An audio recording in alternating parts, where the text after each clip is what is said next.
Bismillahirrahmanirrahim. I am Samyullah Wingi and we are studying Land Acquisition Act 1894. ये इसका 4 part है और छठा लेक्चर है हमारा इस पे। आज हमने सेक्शन 29 से ऑनवर्ड सेक्शन 34 तक पढ़ने हैं। उसकी बेयर रीडिंग से पहले थोड़ा सा मैं रिकैप करते चला जाऊँ। उसका पर्पस ये है कि जब भी आप कोई पार्ट किसी लॉ का पढ़ते हैं और पीछे से उसको थोड़ा रिवाइज कर देते हैं तो एक तो आपकी अंडरस्टैंडिंग थोड़ी बेहतर होती है और दूसरा चीजें इस तरह रिवाइज साथ साथ होती रहती हैं। So the very object of this law, this act is that government can acquire the land of any person for public purpose or a company. Government कोई public interest में स्कीम करना चाह रही है, प्रोजेक्ट लाना चाह रही है, उसके लिए हुकूमत को जमीन चाहिए, तो वो किसी भी शख्स की जो लैंड है वो हुकूमत ले सकती है, या किसी कंपनी के लिए अगर वो जमीन चाहिए तो वो भी ली जा सकती है। और उसके इवज में जो उस लैंड का ऑनर है उसको कंपनसेट किया जाता है। जो जमीन की value market value reasonable price उसके अकॉर्डिंग उसको कंपनसेट किया जाता है। सबसे पहले सेक्शन 41 का नोटिफिकेशन होता है जिसमें गवर्नमेंट अपनी इंटेंशन शो करती है क्या वो जमीन का ये पार्ट लेना चाहती है। फिर उस जमीन पे सर्वे होते हैं, उसमें कोई और उन्होंने बोर डिग वगैरह करना है, फिजिबिलिटी चेक करनी आया जिस पर्पज के लिए ये जमीन एक्वायर की जा रही है उसके लिए फिट भी है या नहीं। ये सारा कुछ होने के बाद जो है लोगों को नोटिस दिए जाते हैं, उनके कोई क्लेम्स ऑब्जेक्शंस हैं तो वो पुट करें कलेक्टर साहब के सामने। और सेक्शन 6 में जाके कमिश्नर साहब डिक्लेयर कर देते हैं कि अब ये जमीन अगर वो उस पर्पज के लिए पूरा उतर रही है और उन्होंने डिसाइड कर लिया है तो वो ले ली जाएगी। सेक्शन 7 में कलेक्टर साहब को ऑर्डर कर दिए जाते हैं कि वो इसको फर्दर इसको पोजेशन इसका लेने के लिए और जो प्रोसीडिंग है फर्दर आगे बढ़ाई जाए। तो इससे आगे जाके इम्पोर्टेंट सेक्शन 9 हैं जिनमें नोटिस होते हैं लोगों अपने प्रॉपर क्लेम्स ऑब्जेक्शंस उस लैंड की मेजरमेंट के हवाले से हैं, कंपनसेशन रेट के हवाले से हैं, या किसी और नेचर का उनका कोई ऑब्जेक्शन है तो वो उन्हें रिटर्न सूरत में देने होते हैं कलेक्टर साहब को, और उनके फिर पर्सनल हेयरिंग भी होती है और उस पर डिसीजन किया जाता है। सेक्शन 11 में जाके बाकायदा कलेक्टर साहब अवार्ड सुनाते हैं। अवार्ड का मतलब ये है कि वो सारी चीज़ों को मद्देनजर रखते हुए उस ज़मीन की जो है कंपनसेशन रेट उसमें वो बताते हैं, उस लैंड का टोटल मेजरमेंट कितना रकबा है वो उसमें बताया जाता है, और किस प्रोपोर्शन रेट के हिसाब से लोगों में वो जो है तकसीम की जाएगी, कंपनसेशन दी जाएगी लोगों को। सेक्शन 11 से आगे जाके अगर आप देखें तो हमारा जो मोस्ट इम्पॉर्टेंट सेक्शन है वो सेक्शन 18 है, जिसमें रेफरेंस फाइल होता है। मोस्ट ऑफ द केसेस इस तरह के होते हैं जिसमें जो ऑनर होता है जिसकी लैंड हम ली है, अफेक्टेड इंटरेस्टेड पर्सन है, वो जो गवर्नमेंट उसको रेट दे रही है, जो अवार्ड सुनाया है लैंड एक्विजिशन कलेक्टर ने, उससे वो सेटिस्फाई नहीं होते। वो कहते हैं कि हमारा मामला रेफरेंस कोर्ट में जाना चाहिए, कोर्ट डिसाइड करे कि ज़मीन की वैल्यू क्या है। और इस तरह मोस्ट ऑफ द केसेस जो हैं वो आप 95% केसेस कह सकते हैं कि कोर्ट में ही जाते हैं, वहाँ पे डिसीजन होता है। और सारी चीज़ों को मद्देनजर रखते हुए कि आया ये ज़मीन का जो अवार्ड सुनाया गया है तो कलेक्टर साहब ने जो सुनाया वो ठीक है नहीं है, उसकी वैल्यू बढ़नी चाहिए या नहीं बढ़नी चाहिए, ज़मीन एग्रीकल्चर नेचर की है, कमर्शियल है, उसको कौन सा रेट देना चाहिए, इंडस्ट्रियल नेचर का देना चाहिए। और उस सारी चीज़ों को कंसिडर करते हुए जो उस ज़मीन से अबट कर रही हैं, रोड्स हैं, उसकी नेचर है, उसका पर्पस जो है उस चीज़ को मद्देनज़र रखते हुए तो फिर कोर्ट अपना अवार्ड सुनाती है सेक्शन 18 में, और उसके अकॉर्डिंग फिर लोगों को कंपनसेट किया जाता है। और इस तरह आगे फर्दर जाके हमारे सेक्शंस जो इंपॉर्टेंट हैं वो हैं सेक्शन 23 एंड 24। एक वो सारी चीज़ें वो सूरत हाल बताई गई है जिनको मार्केट वैल्यू गवर्नमेंट लैंड का जो रेट फाइनल करेगी, अवार्ड जो सुनाएगी, किन किन चीज़ों को मद्देनजर रख के उसकी वैल्यू को देखा जाएगा। तो वो सेक्शन 23 और 24 में कि कौन कौन सी चीज़ें जिनको नहीं देखा जाएगा वो हैं। तो इस तरह ये एक थोड़ा सा इसका रिकैप था पीछे से। तो now we start bare reading of section 29। Section 29 है particles of apportionment to be specified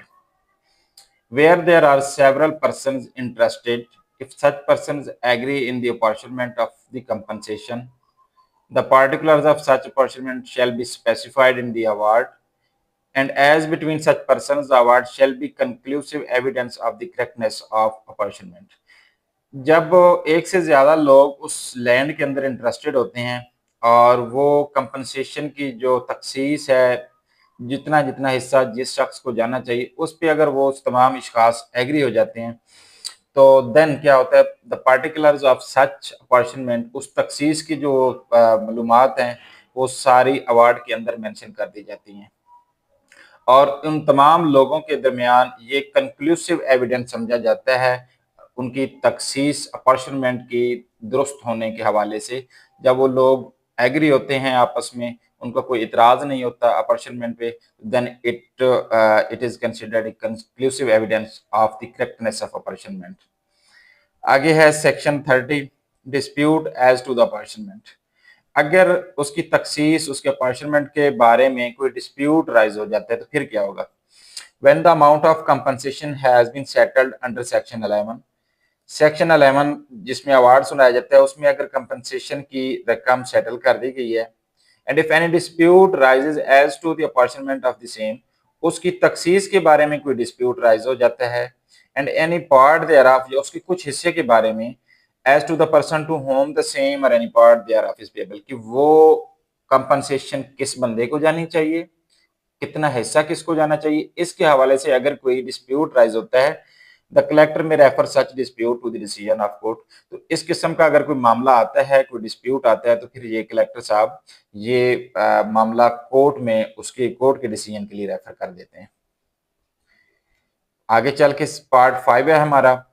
section 31 है पेमेंट ऑफ कंपनसेशन और deposit of the same in the court. इसकी हम बेयरी नहीं करते हैं, साथ साथ डिस्कस भी करते जाएंगे। When the collector has made an award under section 11, जब कलेक्टर ने सेक्शन 11 में अवार्ड कर दिया है, उसने फिर क्या करना है? If the person interested entitle to the compensation under the award and the provincial government accept the award, वो तमाम लोग जो इंटरेस्टेड हैं उस जमीन के अंदर और प्रोविंशियल गवर्नमेंट जो अवार्ड कलेक्टर साहब ने सुनाया है उन्होंने उसको एक्सेप्ट कर लिया है, and intimate their acceptance in writing to the collector, और उन्होंने कलेक्टर साहब को रिटर्न सूरत में अपनी एक्सेप्टेंस दे दी है, before the expiry of the period prescribed in subsection 2 of section 18 for making an application to the collector for referring the award to the court। Section 18 subsection 2 में 6 weeks का period दिया जाता है, उसके अंदर अंदर एप्लीकेंट ने दरखास्त देनी होती है कलेक्टर को कि उनका मामला कोर्ट में रेफर किया जाए अगर वो अवार्ड से मुतमिन नहीं होते। तो ये कह रहे हैं उस 6 वीक्स के अंदर अंदर, उस पीरियड के एक्सपायर होने से पहले अगर वो लोग अपनी एक्सेप्टेंस रिटर्न सूरत में कलेक्टर साहब को दे देते हैं,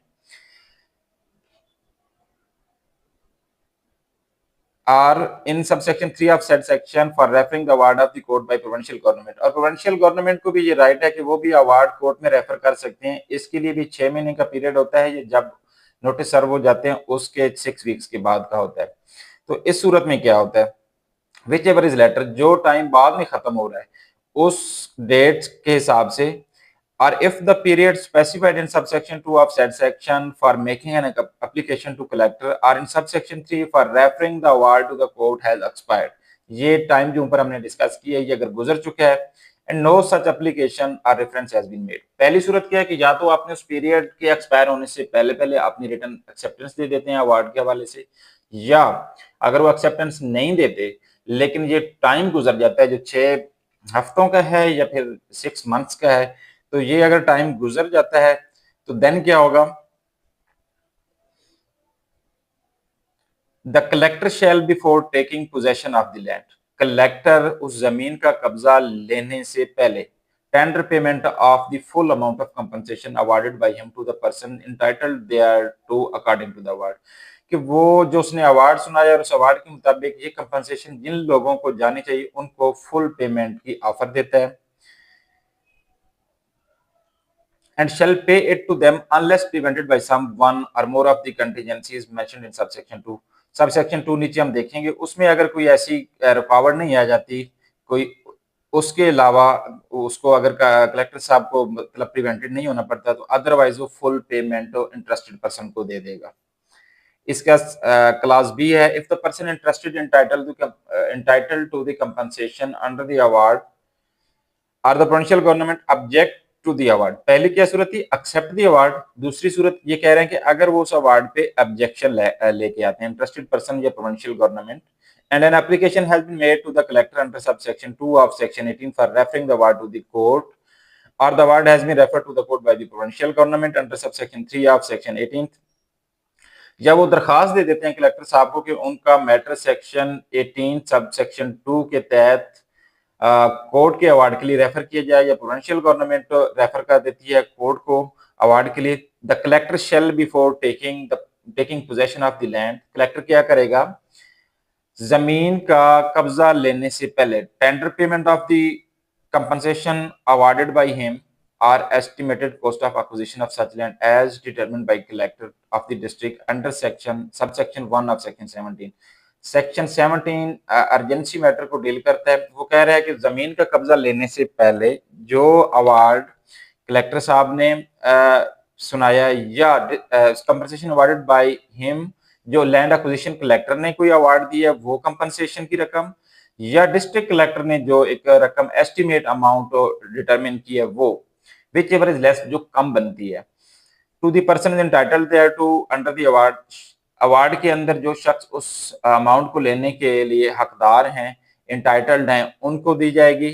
and shall pay it to them unless prevented by some one or more of the contingencies mentioned in subsection 2। कोई और सबसेक्शन 2 हम देखेंगे नीचे, उसके अंदर कोई अगर रुकावट नहीं है तो ये रकम उनको दे दी जाएगी। दो सूरतें आ गई, एक अगर अवार्ड एक्सेप्ट होता है उस सूरत में कलेक्टर साहब की जिम्मेदारी है कि कब्जा लेने से पहले वो अमाउंट जो कंपनसेशन की बनती है वो एंटाइटल्ड पर्सन को ऑफर करेगा। और दूसरी सूरत में अगर ऑब्जेक्शन आ गई है और मामला कोर्ट के अवार्ड के लिए रेफर कर दिया गया तो उस सूरत में भी जो है कलेक्टर साहब कब्जा लेने से पहले ये जो कंपनसेटरी अमाउंट है ये वो ऑफर करेंगे एंटाइटल्ड पर्सन को,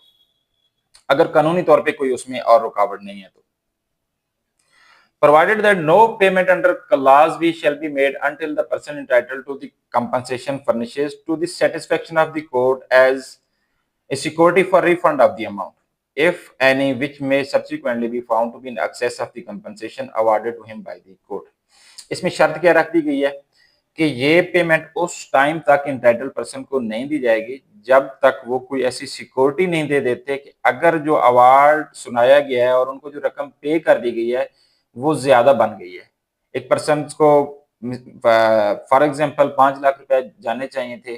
तो उसको 5 के बजाय 6 लाख चले गए हैं, लेकिन वो एक्सेस अमाउंट 1 लाख बन रही है, तो कोई ऐसी सिक्योरिटी नहीं दे देता कि अगर एक्सेस अमाउंट चली जाती है तो उसको रिफंड करेगा, रिटर्न करेगा। तो ये सिक्योरिटी की उन्होंने एक शर्त रखी हुई है। इसका सबसेक्शन 2 है जो ऊपर हम डिस्कस कर रहे थे, if they shall not consent to receive it or if there be no person competent to alienate the land, अगर वो ये कंपनसेटरी अमाउंट रिसीव करने की हामी नहीं भरते, रजामंद नहीं होते, या वो जो लैंड जिस बंदे की है उसको अभी इंतकाल करने का राइट नहीं है, कॉम्पिटेंट पर्सन नहीं है वो इंतकाल करने के लिए, or if there be any dispute as to entitlement to receive the compensation, या कोई ऐसा डिस्प्यूट राइज हो गया कि कंपनसेशन रिसीव किसने करनी है, किसका राइट बनता है, or as to the apportionment of it, या उसकी तखसीस कितने हिस्से में किसको जानी चाहिए उसके हवाले से कोई डिस्प्यूट है, the collector shall deposit the amount of compensation in the court to which reference under section 18 would be submitted. क्या करेगा, ऊपर हमने दो सूरतें पढ़ी हैं, या एक्सेप्ट किया जाता है अवार्ड या उस पर कोई ऑब्जेक्शन ला जाता है। दोनों सूरतों में जो लैंड एक्विजिशन कलेक्टर है वो पोजेशन लेने से पहले टेंडर्ड ऑफर करेगा जो कंपनसेटरी अमाउंट है एंटाइटल्ड पर्सन को, जो अवार्ड के अंदर एंटाइटल साबित हुए उनको। लेकिन सबसेक्शन 2 ये 3-4 चीजें बता देता है कि अगर उस बंदे ने अपनी कंपनसेशन रिसीव करने की कोई रजामंदी नहीं भरी, या कोई ऐसा बंदा है लैंड उस बंदे की है जो अभी कॉम्पिटेंट नहीं है उसको उसकी इंतकाल करने के हवाले से,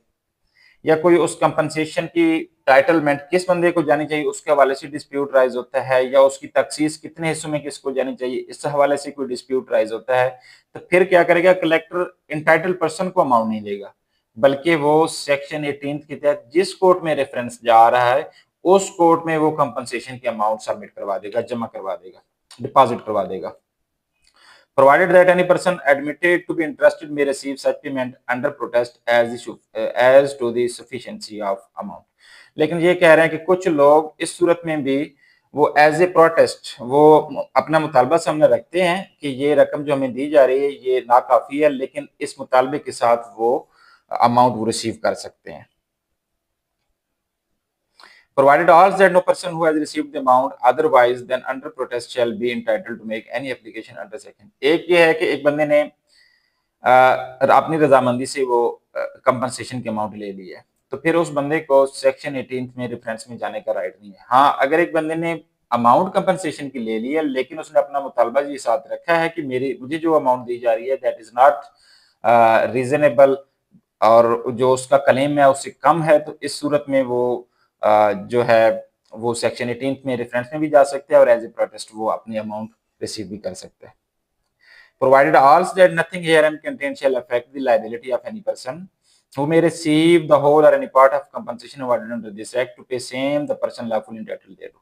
लेकिन अगर एक बंदे को कंपनसेशन दे दी गई है तो उसकी लाइबिलिटी खत्म नहीं हो जाती कि वो कंपनसेशन लेके उठ जाए। कल को अगर कोई इंटाइटलमेंट के हवाले से आ जाता है कि नहीं ये तो किसी और बंदे को अमाउंट जानी चाहिए थी, तो वो उससे रिफंड की जा सकती है। इसका सबसेक्शन 3 है, notwithstanding anything in this section the collector may with the sanction of the commissioner instead of awarding a money compensation in respect of any land make any arrangement with a person having a limited interest in such land either by the grant of other lands in exchange, the remission of land revenue on other lands held under the same title, or in such other way as may be equitable having regard to the interest of parties concerned। हम इस कानून में ये पढ़ा है अभी तक कि जब भी कोई लैंड एक्वायर की जाएगी उसकी कंपनसेशन अमाउंट की सूरत में होगी, लेकिन ये सेक्शन 31 का सब सेक्शन 3 ये कहता है कि कलेक्टर साहब कमिश्नर साहब की रजामंदी के साथ, कमिश्नर साहब से इजाजत लेने के बाद अगर उस लैंड के अंदर किसी शख्स का कोई महदूद सा इंटरेस्ट है, लिमिटेड इंटरेस्ट है, तो उसके साथ वो मनी के अलावा भी कंपनसेट उसको किया जा सकता है। किन सूरतों में? या तो उसको कोई दूसरी जमीन दे दी जाए एक्सचेंज, और या क्या किया जाए उसकी कोई बाकी जो जमीन है उस पर कोई मुआवजा वगैरह जो है रिमिशन, उस पर कुछ छूट कमी वगैरह कर दी जाए, remission of land revenue on other land held under the same title or in such other way may be equitable having the record, या उसके साथ साथ कोई और दूसरी तरीके से जो इक्विटेबल कंपनसेशन हो उसके हवाले से पार्टीज के दरमियान कोई ऐसा कंटेक्ट कर लिया जाए। जैसे कि मैं आपको इसकी ये मिसाल दूं कि मुल्तान का जो है घंटाघर इसको वसी करने का आज से कुछ अर्सा पहले फैसला हुआ था, तो वहां से कुछ दुकानें गिराई गई थी, तो उन लोगों को कंपनसेशन देने की बजाय अल्टरनेट शॉप्स ही दी गई थी। तो ये सेक्शन उसके इसके मुताबिक है 31(3) के तहत कि आप किसी दूसरी सूरत में भी लोगों को कंपनसेट कर सकते हैं। सबसेक्शन 4 है, nothing in the last foregoing subsection shall be constitute interfere with or limit the power of collector to enter any arrangement with. ये कह रहा है कि जितने भी ऊपर ये हमने सेक्शंस पढ़े हैं ये किसी तरह से भी कलेक्टर साहब की जो पावर है उसमें उसको लिमिट नहीं करते या इंटरफेयर नहीं करते। अगर वो कोई ऐसी अरेंजमेंट कर देता है इंटरेस्टेड पर्सन के साथ, कोई ऐसा कॉन्ट्रैक्ट उनका एग्रीमेंट या कोई ऐसी चीज उनके दरमियान तय पा जाती है, तो इसकी वो पावर को कलेक्टर साहब की को वो लिमिट नहीं करते। वो उनको कलेक्टर साहब को राइट है, पावर है कि वो ऐसी अरेंजमेंट कर सकते हैं। Interested in the land and competent to contract in respect thereof. Section 32 है, investment of money in deposit in respect of lands belonging to the person incompetent to alienate. जो रकम एक शख्स है उसकी लैंड गवर्नमेंट ने एक्वायर कर ली है लेकिन वो कॉम्पिटेंट नहीं है एलिनेट करने का, इंतकाल करवाने के लिए वो अभी कॉम्पिटेंट नहीं है, तो उसकी सूरत में क्या होता है, उसकी रकम कोर्ट में सबमिट हो जाती है, डिपॉजिट करवा दी जाती है। तो इस सूरत में उस रकम का क्या किया जाएगा? If any money shall be deposit in the court under subsection 2 of the last proceeding section, ऊपर वाले सेक्शन की सबसेक्शन 2 के अंदर जो रकम कोर्ट के अंदर डिपॉजिट कर दी गई है, and it appears that the land in respect whereof the same was awarded belonging to any person who had no power to alienate the same, कि जिस शख्स की वो जमीन ली गई है वो अभी इंतकाल करने के लिए कॉम्पिटेंट नहीं है। कोर्ट क्या करेगी? The court shall order the money to be invested in the purchase of other lands to be held under the like title. Court ये भी कह सकती है कि कोई दूसरी जमीन उसके लिए खरीद ली जाए उस बंदे के लिए, and conditions of ownership as the land respect of which such money shall be deposit, और ये बाद में उसको दे दी जाएगी। और in such purchase can not be affected forfeit, या वो फौरन उस टाइम कोई ऐसी जमीन परचेज नहीं की जा सकती, तो देन क्या होता है, सच गवर्नमेंट और other approved securities as the court shall think fit, कि वो गवर्नमेंट की तरफ से कोई अप्रूव्ड जो हैं इदारे वहां पे प्रॉफिट स्कीम्स जो होती हैं उसके अंदर रकम जमा करवा दी जाती है और उस पर प्रॉफिट लगता रहता है साथ साथ। And shall direct the payment of interest or other proceeds arising from such investment, वो जो रकम कोर्ट ने कहा है कि इन्वेस्टमेंट कर दी जाए, तो उस पे जो भी कोई इंटरेस्ट या उस पे कोई बेनिफिट बाद में आएगा वो इंटरेस्टेड पर्सन को जाएगा, who would for time being have been entitled to the possession of said land, and such money shall remain so deposited and invested until the same be applied। तो वो रकम एक उस अरसे तक उसी खजाने के अंदर रखी जाती है इन्वेस्टमेंट की सूरत में, उस पर जो भी इंटरेस्ट प्रॉफिट जाता है, जो पर्सन उसके इंटाइटल्ड हैं, तो वो जब वो कॉम्पिटेंट हो जाते हैं तो उनको दे दी जाती है। In the purchase of such other land as aforesaid are in payment to any person becoming absolutely entitled thereto। ये क्या कह रहा है? And shall direct the payment of interest or other proceeds arising from such investment to the person or persons who would for the time being have been entitled to the possession of said land, and such monies shall remain to be so deposited or invested until the same be applied in purchase of such other land as aforesaid। जो ऊपर कहा गया है कि उस रकम की कोई दूसरी जमीन ले ली जाए, या वो रकम उस टाइम जो एब्सोल्युटली इंटाइटल्ड हो गया, जो बंदा पहले कॉम्पिटेंट नहीं था, जमीन उसकी एक्वायर कर ली गई थी, तो वो उसको पेमेंट कर दी जाएगी। In all cases of money deposited to which this section applies, the court shall order the cost of following matters, including therein or reasonable charges and expenses incidental thereto be paid by the collector। इस ये जो रकम court के अंदर दी जा रही है, जिन जिन सूरतों में, इसके दौरान जितने भी एक्सपेंसेस आ रहे हैं इस मैटर के हवाले से, जितने भी एक्सपेंसेस आ रहे हैं वो कौन उसकी अदा करेगा? वो कलेक्टर साहब देंगे। Namely the cost of such investment as aforesaid, जो ऊपर इन्वेस्टमेंट के हवाले से कोई कॉस्ट आई है, उस पे इन्वेस्टमेंट करने के हवाले से, तो उस पे जो कॉस्ट आएगी वो कलेक्टर साहब पे करेंगे। The cost of the orders for the payment of interest or other proceeds of the securities upon which such moneys are for the time being invested or for the payment out of the court of the principal of such monies or all proceedings relating thereto except as such may be occasioned by litigation between adverse claimants। ये कह रहा है कि अगर कोई दूसरे दो क्लाइमेंट्स के दरमियान जो है अगर लिटिगेशन है, तो उससे हट के बाकी जितने भी इस सूरत में इन्वेस्टमेंट करने के हवाले से लेके सारी प्रोसीडिंग्स के दौरान जो कॉस्ट आएगी वो कलेक्टर साहब पेश अदा करेंगे। सेक्शन 33 है investment of money deposited in other cases. When any money shall have been deposited in court under this act for cause other than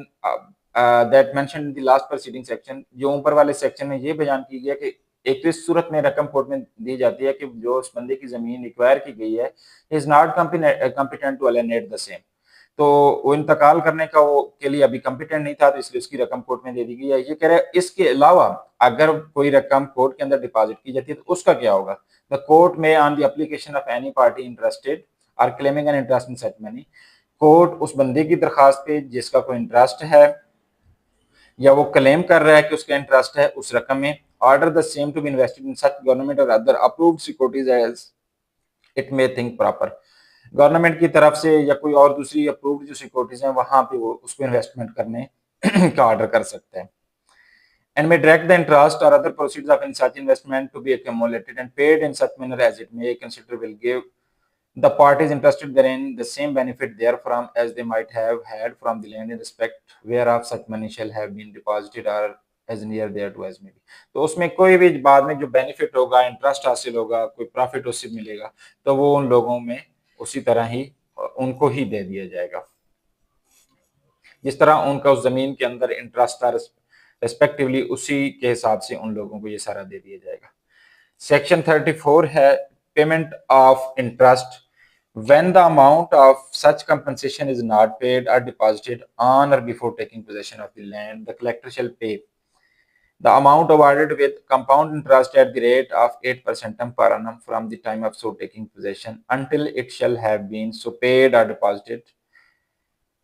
provided that any waiver of above right by the landowner shall be void and he shall be entitled to the said interest notwithstanding any agreement to the contrary। एक हमने 8% compound interest पीछे section 28 में पढ़ा है और एक ये 8% आ गया है सेक्शन 34 में। 28 में जो हमने पढ़ा था 8% कंपाउंड इंटरेस्ट, वो ये था कि कोर्ट की ओपिनियन ये बनती है कि जो कलेक्टर साहब ने अवार्ड सुनाया उससे अवार्ड ज्यादा बनना चाहिए, तो उस एक्सेस अमाउंट पे जो